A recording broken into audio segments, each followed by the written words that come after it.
सज गई है, खबरों की प्लेट तैयार है, गुड न्यूज का मेन्यू। नमस्कार, मैं हूं आपके साथ शगुफ्ता साहिल देव। नमस्कार, मैं हूं आपके साथ पूजा शर्मा। खबरों की रफ्तार वही है, बस परिभाषा नहीं है। हम आपको ट्रेंडिंग न्यूज से लेकर हर वायरल न्यूज तक अहम खबर दिखाएंगे। दिखाते हैं आज की ट्रेंडिंग न्यूज।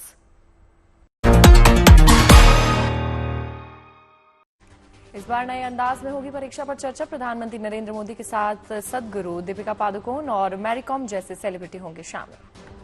अमेरिका से डिपोर्ट प्रवासी भारतीयों का मुद्दा संसद में गरमाया। हंगामे की वजह से स्थगित करनी पड़ी दोनों सदनों की कार्यवाही। बेंगलुरु में एरो इंडिया 2025 की तैयारी आखिरी दौर में। रिहर्सल के दौरान आज वायुसेना के सुखोई ने दिखाया दम। उत्तर भारत के पहाड़ी राज्यों में फिर से शुरू हुआ बर्फबारी का नया दौर। जम्मू कश्मीर, हिमाचल, उत्तराखंड में बर्फबारी से सैलानियों को मिली नई सौगात। बांग्लादेश में फिर से शुरू हुआ उपद्रव। शेख मुजीबुर रहमान के आवास में तोड़फोड़। शेख हसीना ने कहा, बुलडोजर से नहीं मिटेगा इतिहास। और चलिए लंच टाइम की शुरुआत करते हैं। देखिए, हिंदुस्तान का हवाई सुरक्षा कवच और मजबूत बनाने के लिए इस साल S-400 का नया स्क्वाड्रन सेना में शामिल कर दिया जाएगा। इस एयर डिफेंस सिस्टम के 3 स्क्वाड्रन पहले से ही सीमाओं की हिफाजत में तैनात हैं। अब चौथे स्क्वाड्रन के आने से हिंदुस्तान की सरहदें सबसे घातक हवाई हमलों से महफूज हो जाएंगी। और यही नहीं, इसके बाद अगले साल ही सेना को S-400 का 5वां और आखिरी स्क्वाड्रन भी हासिल हो जाएगा। क्यों अहम है यह आसमानी सुरक्षा कवच और इसके आने से देश का सुरक्षा चक्र मजबूत कैसे बनेगा, देखिए उसके लिए रिपोर्ट।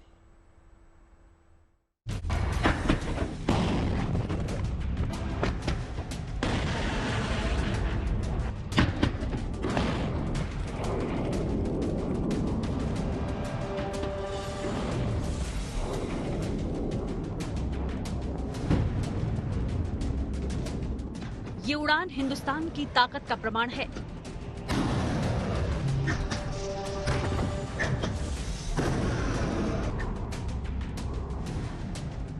इस ताकतवर हथियार से देश के दुश्मन घबराते हैं।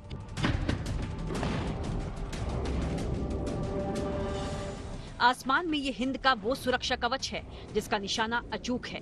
फाइटर जेट हो या घातक मिसाइल्स, अगर दुश्मन ने आसमान के रास्ते कोई साजिश रची तो S-400 एयर डिफेंस सिस्टम उसे हवा में ही नेस्तनाबूद कर देता है।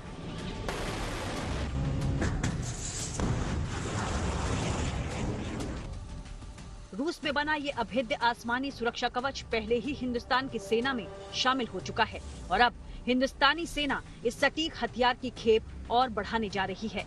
भारत ने S-400 के 3 स्क्वाड्रन पहले ही सरहदों की हिफाजत में तैनात रखे हैं। अब इसी साल S-400 का चौथा स्क्वाड्रन भी सेना में शामिल होने जा रहा है। अपने हवाई सुरक्षा को और मजबूत करने के मकसद से भारत ने साल 2018 में रूस के साथ 35,000 करोड़ रुपए का रक्षा सौदा किया था।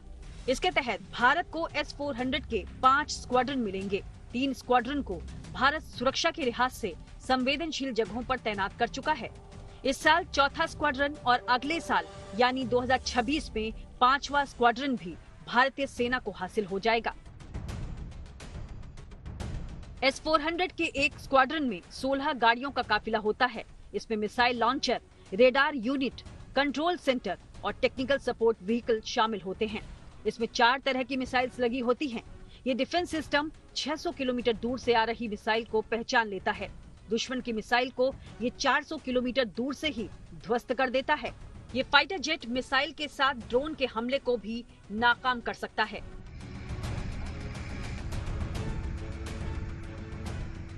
S-400 की यही खूबियां इसे आसमान के सबसे मजबूत सुरक्षा कवच का खिताब दिलाती हैं। एयर डिफेंस में S-400 का लोहा पूरी दुनिया मानती है। इसकी सबसे बड़ी खूबी यही है कि इसके वार से दुश्मन की कोई भी मिसाइल बच नहीं सकती।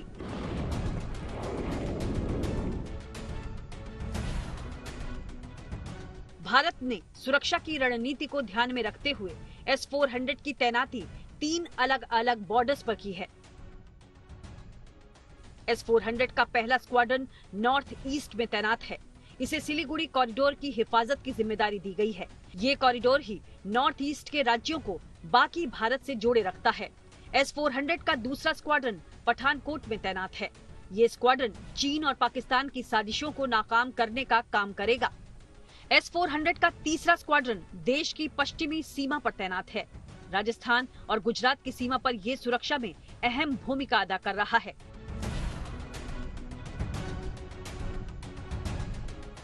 अब S-400 के चौथे और 5वें स्क्वाड्रन के शामिल होने से बॉर्डर्स पर भारतीय सेना की ताकत कई गुना बढ़ जाएगी। S-400 के सभी 5 स्क्वाड्रन मिलकर भारत के लिए ऐसा हवाई सुरक्षा चक्र तैयार करेंगे जिसे तोड़ने के बारे में कोई दुश्मन देश सोच भी नहीं सकेगा। शिवानी शर्मा के साथ bureau report, good news today.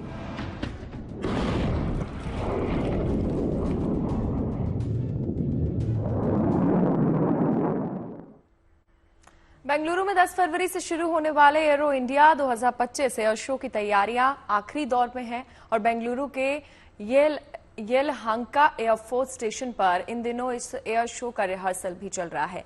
इस रिहर्सल में आज सुबह वायुसेना के सुखोई विमान ने आसमान में हैरत अंगेज करतब दिखाए। बेंगलुरु में इस एयर शो को लेकर खासा उत्साह है। 10 फरवरी से शुरू होकर ये एयर शो 14 फरवरी तक चलेगा और इस एयर शो में वायुसेना का फाइटर जेट्स और हेलीकॉप्टर आसमान में अपने अद्भुत युद्ध कौशल का प्रदर्शन करेंगे।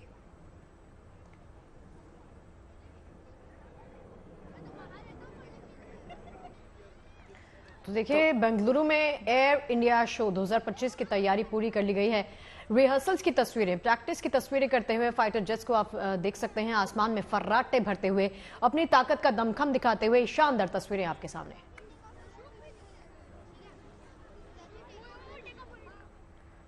और देखिए, राष्ट्र रक्षा के संकल्प में बात अब भारतीय सेना के आधुनिकीकरण की करते हैं, जो कि सुरक्षा के लिहाज से जरूरी है और वक्त का तकाजा भी है।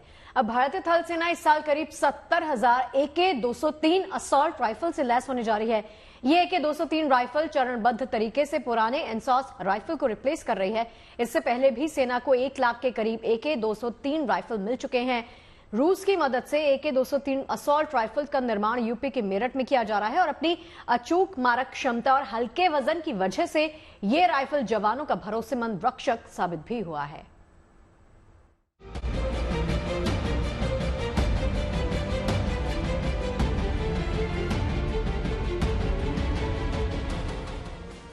रूस के घातक हथियार क्लाश्निकोव की मारक क्षमता की एक झलक फिल्म KGF चैप्टर 2 में दिखाई दी थी और अब उसी क्लाश्निकोव का अत्याधुनिक वर्जन AK-203 असॉल्ट राइफल जंग के मैदान का गेम चेंजर हिंदुस्तान के रणबांकुरों का नया रक्षक बनने जा रहा है। माना जा रहा है कि इस साल 70,000 AK-203 असॉल्ट राइफल भारतीय सेना को मिलने वाली हैं। रक्षा सूत्रों के अनुसार अगले साल 2026 में इसके करीब 1 लाख अतिरिक्त यूनिट्स देश को मिलेंगी। 2024 में इन राइफल्स की करीब 35,000 खेप भारतीय सेना को पहले ही मिल चुकी हैं। AK-203 असॉल्ट राइफल भारतीय सुरक्षा बलों के लिए बनाई जा रही एक अत्याधुनिक राइफल है, जो भारत और रूस के संयुक्त प्रयास से अमेठी में बनाई जा रही है। AK-203 राइफल ने पुरानी इंसास राइफल की जगह लेना शुरू कर दी है। इस साल इन AK-203 राइफल्स में स्वदेशी सामग्री को 30% तक बढ़ाया जाएगा, जबकि बाद की आपूर्ति में स्वदेशी सामग्री को और बढ़ाया जाएगा। भारतीय सेना को 7.5 लाख AK-203 असॉल्ट राइफल की जरूरत है। बेहद सटीकता, एडवांस ऑप्टिक्स और सहायक उपकरण के साथ साथ हल्की होने की वजह से ये राइफल सेना का भरोसेमंद साथी है। AK-203 असॉल्ट राइफल इंसास की तुलना में छोटी, हल्की और घातक है। इसका वजन बिना मैगजीन और बेयोनेट के 3.8 किलोग्राम है। इसकी लंबाई 705 मिलीमीटर है। इसमें 7.69 गुना 39 mm की बुलेट लगने से ये खतरनाक बन जाती है। इसकी फायरिंग रेंज 800 मीटर है। भारत और रूस के बीच जुलाई 2021 में एक राइफल को लेकर कॉन्ट्रैक्ट साइन हुआ था। इस कॉन्ट्रैक्ट की कीमत 5,000 करोड़ थी। AK-203 राइफल्स उत्तर प्रदेश के अमेठी में Indo Russian rifles private limited company बना रही है। इसके तहत 6.1 लाख AK-203 राइफल्स का निर्माण किया जाना है। साथ ही इसका टेक्नोलॉजी ट्रांसफर भी होगा। जनवरी 2022 में भारतीय सेना को 70,000 AK-203 राइफल सप्लाई की गई थी। जुलाई 2024 में 35,000 असॉल्ट राइफल और दी गई और अब 70,000 AK-203 असॉल्ट राइफल भारतीय सेना को और मिलने वाली हैं। चीन के साथ LAC पर अक्सर तनाव और पाकिस्तान से लगातार सीमा पार खतरों को देखते हुए सेना को अत्याधुनिक हथियारों से लैस करना दरअसल वक्त की जरूरत है। यही वजह है कि पुरानी हो चुकी इंसास राइफल को AK-203 से बदलने की जरूरत पड़ी। ये राइफल इंसास से छोटी और हल्की है। AK-203 का वजन महज 3.8 किलोग्राम है, जबकि इंसास बिना मैगजीन और बेयोनेट के भी 4.15 किलोग्राम की है। AK-203 सिर्फ 705 मिलीमीटर लंबी है, जबकि इंसास की लंबाई 960 मिलीमीटर है। AK-203 में 7.62 गुना 39 mm की बुलेट्स लगती हैं, जो ज्यादा घातक होती हैं। इंसास में 5.56 गुना 45 mm की गोलियां लगती हैं। AK-203 की रेंज 800 मीटर है, जबकि इंसास की रेंज महज 400 मीटर है। AK-203 में 30 राउंड की बॉक्स मैगजीन लगती है, वहीं इंसास में 20 से 30 राउंड की मैगजीन लगती है।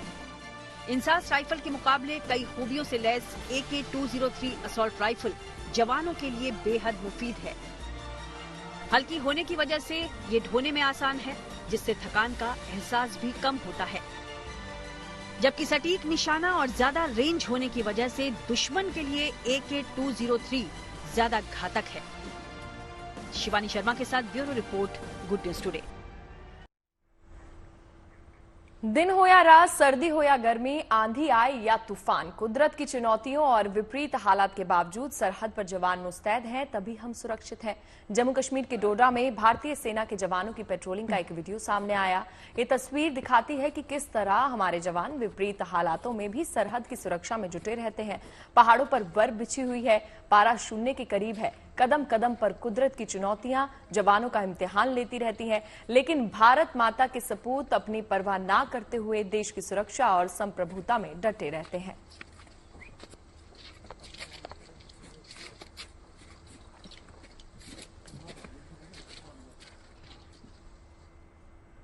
और देखिए, हम दोनों ये खबर दिखाने से पहले बात कर रहे थे कि सुबह ठंड लग रही है, थोड़ा सा फिर से टेम्परेचर डिप हुआ है, तो ये एहसास हर जगह है। इसका रीजन है पहाड़ों पर हो रही बर्फबारी, यानी बर्फबारी फिर से रिटर्न हो गई है। हिमाचल प्रदेश समेत उत्तराखंड और जम्मू कश्मीर जैसे पहाड़ी इलाकों में मौसम फिर से खुशगवार हो गया है, बर्फबारी शुरू हो गई है। दरअसल हिमाचल प्रदेश के आसपास एक ऐसा वेस्टर्न डिस्टर्बेंस एक्टिव हुआ है, जिसकी वजह से मैदानी इलाकों में, खासकर दिल्ली और आसपास के इलाकों में आज से सुबह से ही ठंड में इजाफा देखने को मिला। शिमला, मनाली, कुल्लू समेत कई इलाकों में ताजा बर्फबारी की तस्वीरें आई हैं, तो जाहिर सी बात है कि सैलानी इस मौसम का जमकर मजा ले रहे हैं। उत्तराखंड के औली में भी पर्यटकों की मौज देखने को मिल रही है। सबसे अनोखी तस्वीर जम्मू कश्मीर के डोडा से आई है, जहां पर बर्फबारी के बीच में हमारे जवान अपना कर्तव्य पूरे जोश के साथ निभाते देखे जा सकते हैं। उनकी सतर्कता ऐसी है कि इस ठंड के मौसम में उनको देखकर दुश्मन के हौसले पस्त हो जाए।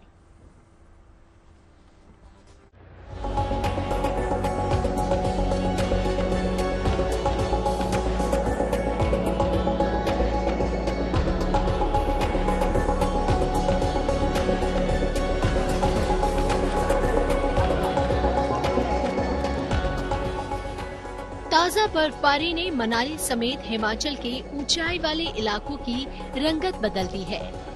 यहाँ की खूबसूरत वादियाँ बर्फ की सफेद चादर में लिपटी हैं और स्नोफॉल के बीच यहाँ पहुँचे सैलानियों के चेहरे खिले हुए हैं।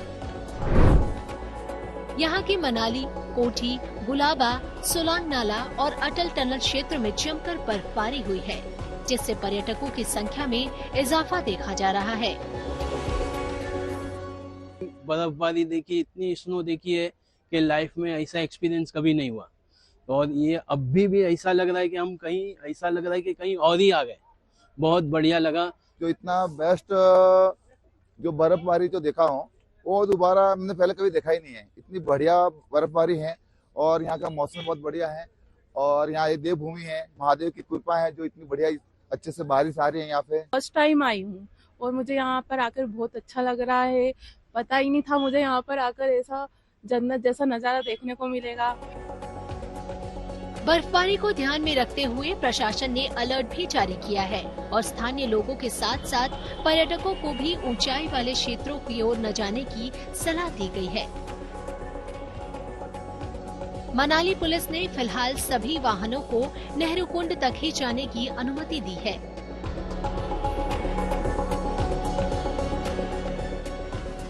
इन दिनों मनाली ही नहीं, पश्चिमी विक्षोभ का असर दिखाई दे रहा है। कुल्लू के कोठी में 33 सेंटीमीटर बर्फबारी, वहीं सलूड़ी में 35 mm बारिश दर्ज की गई है। आज और कल हिमाचल प्रदेश के निचले इलाकों में शीतलहर और कोहरे छाने के आसार हैं। पूरे हिमाचल प्रदेश में हमारे पास रेनफॉल और स्नोफॉल रिपोर्ट हुआ है, और साथ ही अगर जो थंडर स्टॉर्म और लाइटनिंग की बात करते हैं तो वो भी हमारे पास जो मिड हिमालय का रीजन है और लोअर हिमालय का रीजन है, जिसमें आपके पास कांगड़ा एयरपोर्ट है, भुंतर एयरपोर्ट है और जो शिमला एयरपोर्ट है, यहाँ सभी जगह पर थंडर स्टॉर्म भी हमारे पास रिपोर्ट किया गया। शिमला में न्यूनतम तापमान 3.3 डिग्री दर्ज किया गया है। मौसम विभाग का कहना है कि अगले 2 दिन तापमान में गिरावट जारी रहेगी। मनाली से मनविंदर अरोड़ा और शिमला से विकास शर्मा के साथ bureau report, good news today. तो हिमाचल प्रदेश के कुल्लू का नजारा बर्फबारी के बाद एकदम से सुहाना हो गया है। बर्फ का कब्जा चारों तरफ दिख रहा है और सैलानी भी इस सुहाने मौसम को एंजॉय कर रहे हैं।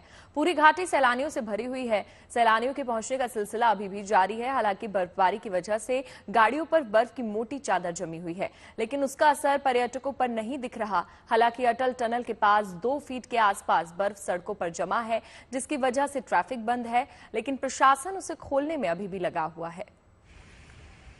तो बर्फबारी का ये नजारा आप हिमाचल से देख रहे हैं। स्नोफॉल में सैलानी लुत्फ उठा रहे हैं बर्फबारी का, और अभी भी बर्फबारी की वजह से पहाड़ी इलाकों में भीड़ है। और वहीं अटल टनल की तस्वीरें आप देख रहे हैं, उसके पास भी 2 फीट के आसपास बर्फ सड़कों पर जमा है और पर्यटक वहां पर पहुंच रहे हैं। और ऐसे में अटल टनल के पास आवाजाही पर असर ना पड़े, उसके लिए भी लगातार बर्फ को हटाने का काम किया जा रहा है। स्नोफॉल में की ये बहुत सुंदर तस्वीरें, कुल्लू की तस्वीरें आप ये पहली देख रहे हैं।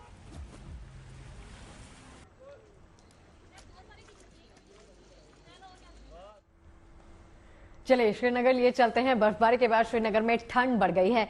मौसम के बदले हुए मिजाज के बाद फिर से शीतलहर चलने लगी है। हालांकि महाकुंभ की वजह से श्रीनगर घूमने पहुंचने वाले सैलानियों की संख्या में थोड़ी सी कमी जरूर आई है, लेकिन जो लोग डल झील के दीदार के लिए श्रीनगर पहुंच रहे हैं या पहुंचना चाहते हैं, यहां आकर शांति और सुकून उनको मिलता है। शांत सुबह मिलती है, खूबसूरत शाम उनको काफी यहां पर पसंद आ रही है। हमें बहुत अच्छा लग रहा है। यहाँ बहुत ठंडी भी है, चाहिए वैसा वेदर है, इसलिए हमने पूरा बदन कवर कर दिया है कपड़ों से। और यहाँ के लोग भी बहुत अच्छे हैं। खाना कावा भी हमने ट्राई किया, वो भी बहुत अच्छा है। यहाँ के सब शिकारा राइड एक नंबर का है। पूरा एडवेंचर एंटरटेनमेंट, बहुत लोग बहुत ही अच्छे हैं, बहुत मतलब बहुत। तो गोवा में मोस्ट ऑफ ऑल समर रहता है, समर मतलब गर्मी रहती है। तो कश्मीर मैंने बस फिल्मों में देखा था, लैला मजनू वो वाली फिल्मों में। तो मैं चाहती थी कि कश्मीर आऊँ, तो उससे पहले 1 मंथ आने से पहले मैंने पूरा शॉपिंग करा था। ये ग्लव्स, ये कान का, ये टोपी, ये सब जैकेट वगैरह, मतलब पूरी तैयारी करके कश्मीर आई हूँ मैं, ताकि ठंड ना लगे। लेकिन यहाँ पे इतनी ठंड है कि ये भी कुछ काम का नहीं है। चाहती हूँ कि जिंदगी में एक बार तो कश्मीर आना ही होगा। यहाँ का बर्फ हाथ में लेके महसूस करो कि क्या ठंड होती। वहीं जापान का उत्तरी हिस्सा भी इन दिनों भीषण बर्फबारी की चपेट में है। दरअसल भारी बर्फबारी की वजह से आवाजाही पर असर पड़ा हुआ है और वहां मशीनों के जरिए बर्फ हटाई जा रही है। कोशिश यही है कि जल्द से जल्द यहां जिंदगी पटरी पर लौट सके।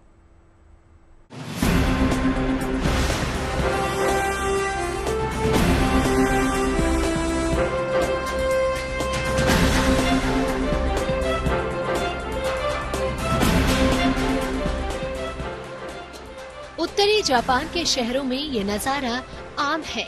जहां तक नजर जाए बर्फ ही बर्फ।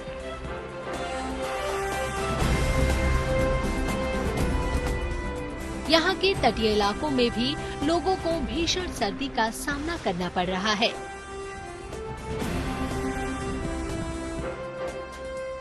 ओबिहिरो शहर में महज 12 घंटे में रिकॉर्ड तोड़ 129 सेंटीमीटर बर्फबारी हुई है। मौसम विभाग का मानना है कि बर्फबारी का दौर फिलहाल जारी रहेगा। खराब मौसम का असर आवाजाही पर भी पड़ रहा है। बर्फ जमा होने से रास्ते बंद हो गए हैं। मशीनों के जरिए बर्फ हटाई जा रही है।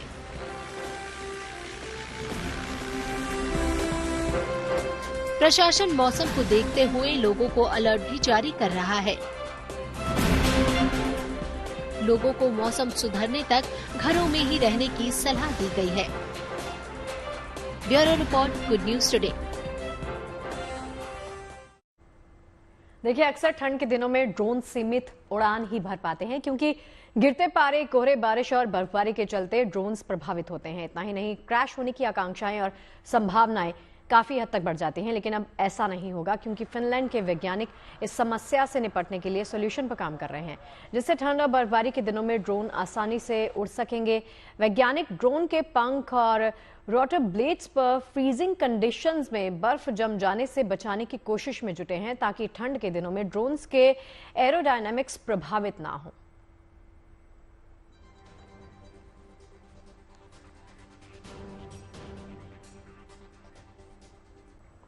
कुंभ मेले में संस्कृति का महाकुंभ फिर से शुरू हो जाएगा और इस कार्यक्रम में देश की अलग अलग संस्कृतियों का समागम होगा। गंगा पंडाल पर हो रहे मुख्य आयोजन को लेकर संस्कृति विभाग ने फिर से कमर कस ली है।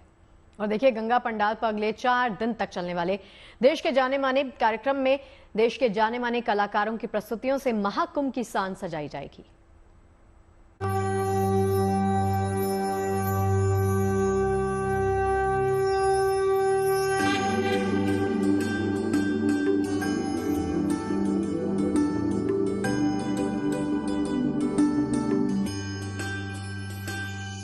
महाकुंभ में सनातन की आन बान शान को बढ़ाने के लिए फिर से सज रहा है संस्कृति का महाकुंभ। संस्कृति के इस महाकुंभ में देश की संस्कृतियों का संगम देखने को मिलेगा। मेला क्षेत्र के सबसे बड़े गंगा पंडाल पर शुरू होने जा रहे मुख्य आयोजन को लेकर संस्कृति विभाग ने एक बार फिर पूरी तैयारी कर ली है। वसंत पंचमी के स्नान के बाद अब 7 फरवरी से देश के नामचीन कलाकारों की प्रस्तुतियों से महाकुंभ की सांच सजने वाली है। गंगा पंडाल पर होने वाले आयोजन की बात करें तो 7 फरवरी को डोना गांगुली ओडिसी नृत्य पेश करेंगे। वहीं योगेश गंधर्व और आशा गंधर्व सूफी गायन करेंगे। इसके अलावा दर्शक सुमा सुधींद्र के गायन का आनंद लेंगे, तो वहीं डॉक्टर देवकीनंदन शर्मा रासलीला की प्रस्तुति देंगे। 8 फरवरी को कविता कृष्णमूर्ति और doctor L Subramaniam light music पेश करेंगे। वहीं प्रीति पटेल मणिपुरी नृत्य पेश करेंगे। इसके अलावा दर्शकों को सरोद की धुन पर नरेंद्र नाथ मोहित करेंगे। वहीं डॉक्टर देवकीनंदन शर्मा रासलीला की प्रस्तुति देंगे। वहीं गंगा पंडाल में 9 फरवरी की शाम सुरेश वाडेकर की सुरों से सजेगी। पद्मश्री मधुप मुदगल दर्शकों के लिए हिंदुस्तानी शास्त्रीय संगीत की प्रस्तुति देंगे। इसके अलावा सोनल मान सिंह ओडिसी नृत्य प्रस्तुत करेंगी और डॉक्टर देवकीनंदन शर्मा की रासलीला की प्रस्तुति होगी। वहीं संस्कृति के महाकुंभ में गंगा पंडाल में 10 फरवरी के दिन हरिहरन की ओर से सुगम संगीत पेश किया जाएगा। शुभदा वराटकर ओडिसी नृत्य पेश करेंगी। इसके अलावा कलाकार सुधा की ओर से कर्नाटक संगीत पेश किया जाएगा। महाकुंभ में 12 फरवरी को माघ पूर्णिमा का स्नान है, इसलिए 11 से 13 फरवरी तक सांस्कृतिक कार्यक्रम स्थगित रहेंगे। Bureau report, good news today. अब देखिए, संगम नगरी प्रयागराज में लगे महाकुंभ में तमाम तरह के हठ योगी, साधक और तपस्वी अब तक आपने देखे हैं। आज देखिए एक ऐसे ही साधुओं की अग्नि साधना। ये साधना विशेष रूप से दिगंबर आणी अखाड़े की अखिल भारतीय पंच 13 भाई त्यागी खालसा के साधक करते हैं। ये विशेष साधना 18 सालों तक की जाती है। ये अग्नि साधना बसंत पंचमी से शुरू होकर 5 माह तक चलेगी। इस साधना को करने वाले साधक अपने चारों तरफ जलती आग का घेरा बनाकर उसके बीच में बैठकर ये कठिन तप करते हैं। इनकी ये साधना देश कल्याण और राष्ट्र हित के लिए होती है। जन कल्याण के लिए, देश कल्याण के लिए, विश्व कल्याण के लिए सभी संत महात्मा जो है तप करते हैं। ये जो है 18 साल का तप होता है। 18 साल तक इसमें 6 प्रकार के कोर्स होते हैं। पहले पंचधूनी से शुरू होता है। 3 साल तक पंचधूनी तपना पड़ता है। वो भी माघ महीने के शुक्ल पक्ष की पंचमी को शुरू होता है और जेठ महीने के शुक्ल पक्ष की 10वीं तक चलता है। गंगा दशहरा, जिसको गंगा दशहरा कहते हैं, तब तक चलता है। ये 4 महीना धूप में दिन में 10 बजे के बाद 11 बजे 12 बजे से शुरू करते हैं और 2 बजे 3 बजे 4 बजे जिसका जितना मंत्र जाप करना होता है, जितनी तपस्या करनी होती है, उतना सभी संत महात्मा करते हैं। चारों तरफ आग जलती है। किसी का पंचधुनी होता है, किसी का 12 होता है, किसी का सप्त होता है, किसी का 84 होता है, किसी का कोट होता है। और जब जो लास्ट स्टेज होती है वो मत्थे पे भी हवन करना पड़ता है। मटके को तोड़ के मटके में रख के अग्नि रख के हवन करना होता है, मत्थे पे भी और चारों तरफ से भी अग्नि होती है। भारतीय सनातन संस्कृति काफी विशाल है। महाकुंभ में इसकी झलक साफ देखने को मिल रही है और यहाँ पर भारतीयों के साथ साथ विदेशी भी बड़ी संख्या में आस्था की डुबकी लगाने के लिए पहुंचे हैं। सनातन की यही शक्ति उन्हें देश के दूसरे धार्मिक स्थलों की ओर से खींच रही है और यूरोप से आए श्रद्धालुओं का जत्था पहले प्रयागराज में महाकुंभ पहुंचा, फिर मिर्जापुर में भी मां विंध्यवासिनी के धाम में अपनी हाजिरी उन्होंने लगाई। देखिए। हरे राम राम राम हरे हरे कृष्णा कृष्ण कृष्ण हरे हरे हरे राम राम राम हरे। संगम की रेती पर देसी ही नहीं विदेशी भक्त भी बड़ी संख्या में पहुंच रहे हैं। महाकुंभ के पावन अवसर पर विदेशी भक्त भारत की सनातनी संस्कृति में रमे दिखे। हरे कृष्णा कृष्णा कृष्ण हरे हरे। इसमें कोई शक नहीं कि महाकुंभ से भारत के स्पिरिचुअल टूरिज्म को नया विस्तार मिल रहा है। अब संगम में आस्था की डुबकी के बाद मिर्जापुर पहुंचे इन विदेशी भक्तों को ही लीजिए। इनमें से कुछ विदेशी श्रद्धालु भगवा रंग के कपड़े पहने नजर आए, तो कुछ यहाँ पुरोहितों से विंध्याचल और मां विंध्यवासिनी के बारे में जानकारी जुटाते दिखाई दी। Mountain Vindhyachal, Vindhya Parvat mountain. And actually the guru of this mountain was so tall that even sun could not raise past. So this temple is from the starting of the earth. दरअसल Europe के Estonia और दूसरे देशों से आए इस जत्थे में 94 विदेशी श्रद्धालु शामिल हैं। हाल ही में इन्होंने प्रयागराज महाकुंभ में भी आस्था की डुबकी लगाई थी। अभी विदेशी मां विंध्यवासिनी के धाम में भी नतमस्तक हुए। उन्होंने यहाँ दर्शन और पूजन किया और जयकारे लगाए। I felt that we were very welcome by the mother, that she had been waiting us, and very good experience. We are from different countries, but the main group is the biggest amount of people is from a small Nordic country in Europe, Estonia, and we have just a new Shiva temple there. इनके मुताबिक ये करीब 20 सालों से सनातन से जुड़े हुए हैं और भारत आकर मां के दर्शन करना इनका सपना था, जो अब पूरा हो गया। साथ ही इनका कहना है कि इन्हें भारतीय संस्कृति और आध्यात्मिकता से गहरी प्रेरणा मिलती है। यूरोप से आए ये श्रद्धालु मां विंध्यवासिनी धाम की दिव्यता और भव्यता से काफी अभिभूत दिखाई दी। मिर्जापुर से राकेश कुमार सिंह के साथ bureau report, good news today. देखिए, इस बार परीक्षा पे चर्चा नए फॉर्मेट में और एकदम नए अंदाज में, नए स्टाइल के साथ की जाएगी। देखिए, परीक्षा पे चर्चा कार्यक्रम प्रधानमंत्री होस्ट करते हैं। प्रधानमंत्री नरेंद्र मोदी के साथ इस बार जो खास कलाकार आपको देखने को मिलेंगे, उनके नाम जान लीजिए। दीपिका पादुकोण इसमें दिखेंगी, सदगुरु इसमें होंगे, मैरी कॉम जैसी तमाम मशहूर हस्तियां भी छात्रों को टिप्स देती हुई नजर आएंगी। प्रधानमंत्री मोदी के परीक्षा पे चर्चा कार्यक्रम का ये 8वां संस्करण होगा। इस साल 3 करोड़ से ज्यादा स्टूडेंट्स ने इस कार्यक्रम में शिरकत करने के लिए रजिस्ट्रेशन ऑलरेडी करवा लिया है। इसके अलावा 2,70,000 शिक्षक और 5,50,000 अभिभावक भी शामिल होंगे। परीक्षा पे चर्चा के इस कार्यक्रम के नए फॉर्मेट का प्रसारण 10 फरवरी को किया जाएगा और तमाम हस्तियां इसमें शिरकत करेंगी। अब जो मेहमानों की लिस्ट सामने आई है वो इस प्रकार से है। सदगुरु जग्गी वासुदेव आध्यात्मिक गुरु इसमें शिरकत करेंगे। इसके अलावा बॉलीवुड एक्ट्रेस दीपिका पादुकोण इसमें शिरकत करेंगी। 8 बार मुक्केबाजी में देश का परचम लहराने वाली मैरी कॉम को आप इसमें देखेंगे। अवनी लेखरा को भी आप इसमें देखेंगे, जो बच्चों को, स्टूडेंट्स को टिप्स देती हुई नजर आएंगी। इसके अलावा रुजुता दिवेकर भी इसमें शामिल होंगी, जो कि लेखिका हैं, और सोनाली सबरवाल आपको इसमें नजर आ जाएंगी। टेक्निकल गुरु हैं, ये भी बच्चों को टिप्स देंगी, बताएंगी कि स्ट्रेस को मैनेज कैसे करना है, स्ट्रेस को कम कैसे करना है। फूड फार्मर आपको इसमें नजर आएंगे। इंस्टाग्राम पर बहुत सारी आपने इनकी वीडियोस देखी होंगी, फूड के बारे में जानकारी देते हैं, क्या खाना है क्या नहीं खाना है। विक्रांत मैसी इसमें आपको नजर आएंगे, जो कि बच्चों के साथ बातचीत करेंगे।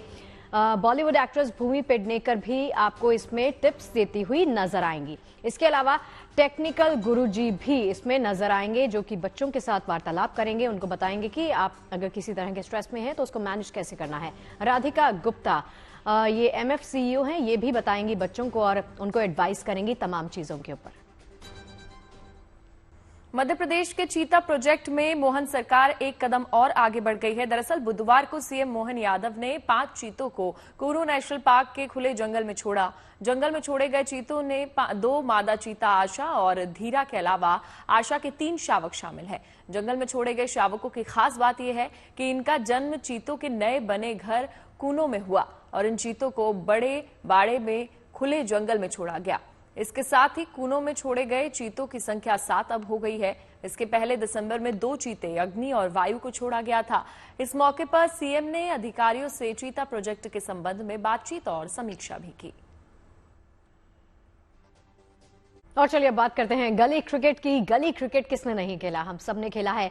बच्चे आपको खेलते हुए दिख जाएंगे। यंगस्टर्स की टोलियां आपने अक्सर देखी होंगी गली क्रिकेट खेलते हुए। एक से बढ़कर एक बैटर, बॉलर, फील्डर आपको गली मोहल्ले में अक्सर दिख जाते हैं। लेकिन ऐसे ही नौजवानों को आगे बढ़ाने के लिए, उनको उत्साहित करने के लिए ISPL यानी इंडियन स्ट्रीट प्रीमियर लीग का आयोजन हो रहा है, जिसका इस बार का दूसरा सीजन आपको देखने को मिल जाएगा। इसमें तमाम खिलाड़ियों को प्रमोट करने पहुंचे मशहूर singer Jubin Nautiyal. Good news today ने जुबिन नौटियाल से उनके क्रिकेट प्रेम के बारे में जाना, साथ ही साथ बाकी मुद्दों पर भी बात की है। देखिए जरा। सिंगर जुबिन नौटियाल इस समय हमारे साथ मौजूद हैं, उनसे ही बात करते हैं। कुछ देर पहले हमने आपको देखा स्टेडियम में आप गा रहे थे और तमाम लोग झूम रहे थे। क्रिकेटरों के बीच और स्पेशली स्ट्रीट से लोगों को लाकर क्रिकेट खिलाया जा रहा है, क्या फीलिंग्स उस समय आपके बीच थी? मुझे लगता है क्रिकेट शुरू ही स्ट्रीट्स पे होता है हर किसी के लिए। मुझे लगता है हिंदुस्तान का हर एक इंसान जिसने कभी बैट उठाया है तो वो स्ट्रीट में ही उठाया है और उसी सेटअप में उठाया है। एंड उस प्लेइंग के लिए इस तरह का एनवायरनमेंट क्रिएट करना, I think hats off to ISPL and being here in the stadium. हम लोग असल में जब भी स्टेडियम में जाते हैं यूजुअली हम लोग कॉन्सर्ट बजाने जाते हैं, बट इस तरह से क्रिकेट के स्टेडियम में आना तो मुझे लगता है एक बहुत ही स्पेशल, बहुत ही डिफरेंट फीलिंग है and everybody should come and experience it. आपने कभी क्रिकेट खेली है और क्या रुचि, कितनी ज्यादा? मैं बहुत अच्छा क्रिकेट खेलता था बहुत अच्छा क्रिकेट खेलता था। मैं 6 फुट 3 इंच का हूँ, तो अगर मैं बॉल फेंक रहा हूँ तो it's almost dropping from 9 feet. तो उस टाइम पर काफी लोग घबराते थे, पर अभी आई थिंक अब गला ज्यादा चलता है और हाथ कम। जुबिन अगर सिंगर नहीं होते तो क्या होते? कुछ भी नहीं होता यार, सिंगर ही हूँ मैं। अच्छा, वही ठीक है। भैया बस एक आखिरी सवाल, महाकुंभ चल रहा है एक अपने ही लेवल पे, आपने भी एक से बढ़कर एक भजन कीर्तन गाए हैं। अगर आपकी आवाज में एक बढ़िया सा हमारे लाखों करोड़ों दर्शकों के लिए 2 लाइनें हो जाएं प्रभु को याद करते हुए तो?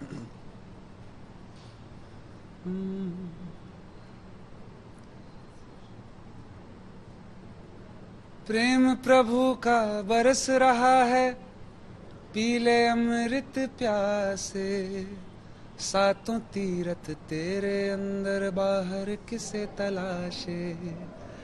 कण कण में हरी, क्षण क्षण में हरी, मुस्कानों में, आंसुओं में हरी,